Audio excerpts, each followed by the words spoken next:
Tidak semua buku bisa didaftarkan ISBN loh.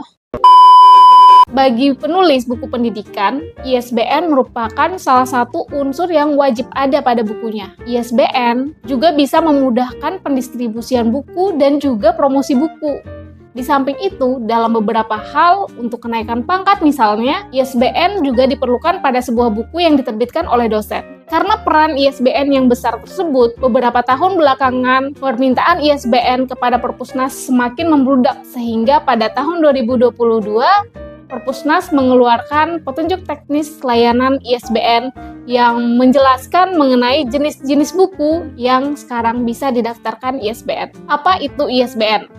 Meskipun sering diucapkan dan juga sering didengar, nyatanya masih banyak orang yang tidak mengerti. Apa sih ISBN itu? ISBN adalah singkatan dari International Standard Book Number, atau dalam bahasa Indonesia disebut Angka Standar Buku Internasional. Dalam petunjuk teknis layanan ISBN tahun 2022, ISBN didefinisikan sebagai tanda pengenal atau identitas untuk karya rekam dan karya cetak dalam bentuk deret angka yang unik. Keunikan dari nomor ISBN tersebut membuat judul buku memiliki nomor ISBN yang berbeda-beda, sehingga buku yang satu tidak mungkin memiliki nomor ISBN yang sama dengan buku lainnya. Apabila seorang penulis hendak menerbitkan misalnya 5 buku, maka penulis tersebut harus mengajukan permohonan ISBN untuk 5 judul buku yang berbeda-beda.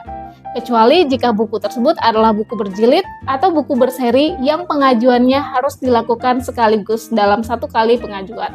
Nomor ISBN terdiri atas 13 digit angka yang unik dan biasanya diberikan dalam bentuk barcode atau kode bata. Barcode tersebut biasanya diletakkan di halaman sampul belakang buku, sedangkan nomor ISBN-nya biasanya dituliskan pada halaman copyright atau halaman identitas buku. Manfaat dan fungsi ISBN. Seperti sempat disinggung di awal, ISBN memberikan banyak sekali manfaat, tidak hanya bagi penulis, tapi juga bagi penerbit, toko buku, dan distributor buku.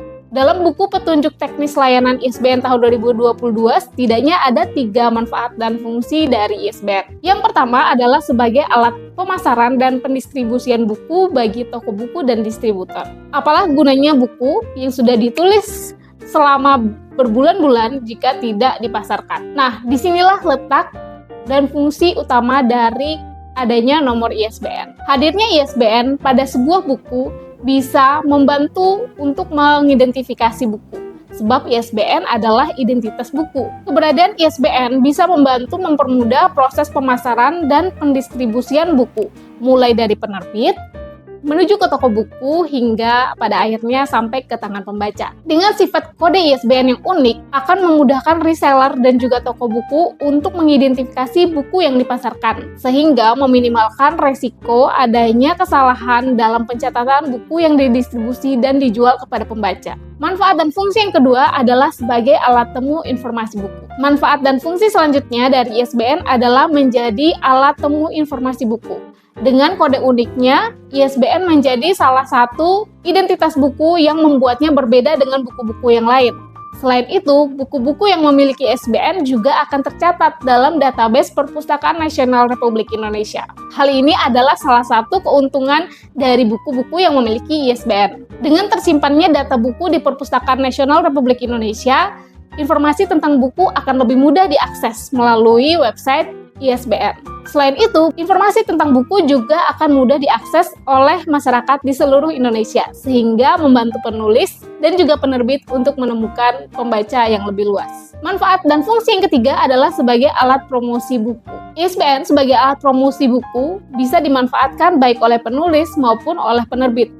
Seperti disebutkan sebelumnya, buku yang mempunyai ISBN juga akan tercatat di database Perpustakaan Nasional. Hal ini tidak hanya membuat buku tersebut dikenal oleh masyarakat Indonesia, tapi juga memiliki kemungkinan untuk dikenal oleh masyarakat internasional. Sebab buku tersebut juga akan masuk dalam database ISBN internasional yang bertempat di London, Inggris. Hal ini adalah manfaat yang sangat besar dari ISBN. Menemukan pembaca tentu adalah tujuan dari penulis dan penerbit membuat sebuah buku. Pihak-pihak mana sajakah yang bisa mendaftarkan ISBN? Dalam buku petunjuk layanan teknis ISBN 2022, Perpustakaan Nasional menyebutkan bahwa pihak-pihak yang bisa mendaftarkan ISBN adalah penerbit, instansi pemerintah, perguruan tinggi, produsen karya rekam, dan juga badan hukum. Dalam hal ini, Perpusnas membedakan ada 2 jenis penerbit.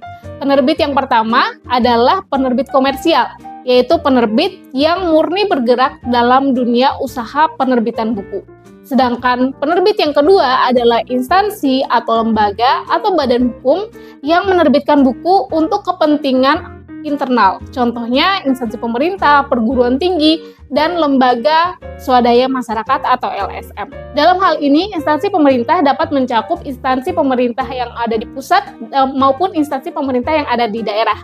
Misalnya kementerian, dinas-dinas, dan lain sebagainya. Yang ketiga adalah lembaga perguruan tinggi. Lembaga perguruan tinggi ini mencakup universitas, politeknik, maupun sekolah tinggi lainnya. Untuk jajaran pendidikan menengah dan pendidikan dasar tidak direkomendasikan untuk mengajukan ISBN pada buku-buku yang dibuat. Namun, pendidikan dasar seperti PAUD, SD, dapat mengajukan ISBN dengan menginduk kepada Dinas Pendidikan Kabupaten atau Kota setempat. Sedangkan pendidikan menengah atau SMA dan sederajatnya bisa mengajukan ISBN dengan menginduk pada pemerintah provinsi setempat. Adapun yang dimaksud dengan badan hukum adalah lembaga selain persekutuan komanditer, usaha dagang, firma, dan perseroan terbatas, dan harus mendapatkan pengesahan dari Kemenkumham.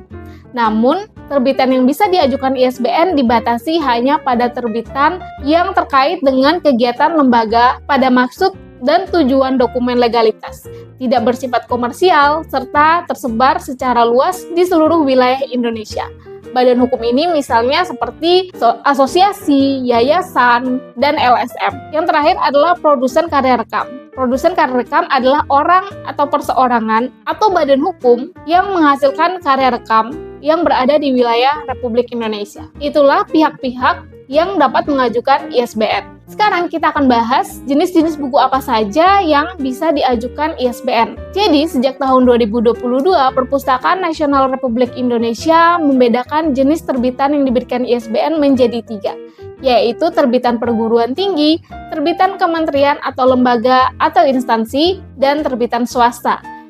Pada video kali ini, kita hanya akan membahas jenis-jenis buku yang dapat diterbitkan oleh pihak swasta. Dalam hal ini, pihak swasta adalah penerbit buku. Jenis buku yang pertama adalah buku ajar. Buku ajar merupakan buku yang ditulis khusus sebagai pegangan untuk mahasiswa. Buku ajar biasanya ditulis oleh seorang profesional di bidangnya atau seorang dosen. Buku ajar harus memenuhi kaidah buku teks. Dalam hal ini, buku ajar yang diterbitkan harus diperuntukkan untuk mahasiswa umum, bukan mahasiswa yang hanya terbatas pada instansi ataupun perguruan tinggi tertentu. Bukan mahasiswa yang hanya terbatas pada lingkup perguruan tinggi atau universitas tertentu. Buku yang kedua adalah buku monograf. Buku monograf adalah buku yang membahas satu topik dalam satu bidang keilmuan. Nah, buku monograf yang bisa diajukan ISBN adalah buku monograf yang sudah dikonversi menjadi format sajian umum. Jenis buku yang ketiga adalah buku referensi. Buku referensi adalah jenis buku yang membahas beberapa topik dalam satu bidang ilmu. Jenis buku referensi yang bisa diterbitkan ISBN adalah buku referensi yang sudah dikonversi menjadi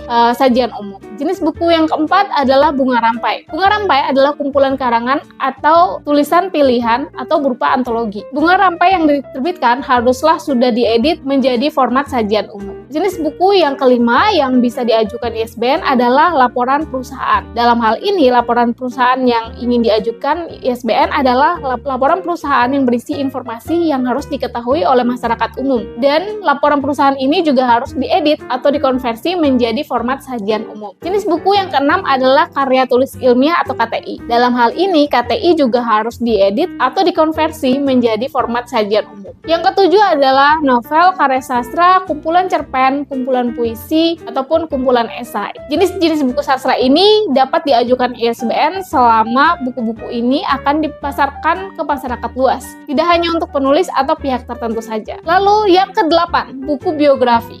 Buku biografi yang diajukan ISBN juga harus buku biografi yang ditujukan untuk umum. Dalam artian, buku ini nanti akan dipasarkan ke toko buku. Jenis buku yang kesembilan adalah buku pengembangan diri, motivasi, kutipan-kutipan atau bentuk quotes yang dikomersilkan atau ditujukan untuk dijual kepada masyarakat umum. Jenis buku yang bisa diberikan ISBN yang terakhir adalah buku komik. Komik atau buku cerita bergambar, buku ilustrasi, dan buku-buku anak lainnya yang dikomersialkan atau ditujukan untuk umum juga bisa diajukan ISBN. Itulah jenis-jenis buku yang bisa didaftarkan ISBN. Meskipun memiliki ISBN bukanlah hal yang wajib, tetapi memiliki ISBN juga dapat memberikan keuntungan dan manfaat yang sangat besar bagi penulis, penerbit, dan juga distributor buku. Demikian video kali ini, semoga bermanfaat. Jangan lupa like, komen, dan subscribe. Bagikan juga video ini kepada teman-teman kalian. Sampai jumpa lagi di video selanjutnya.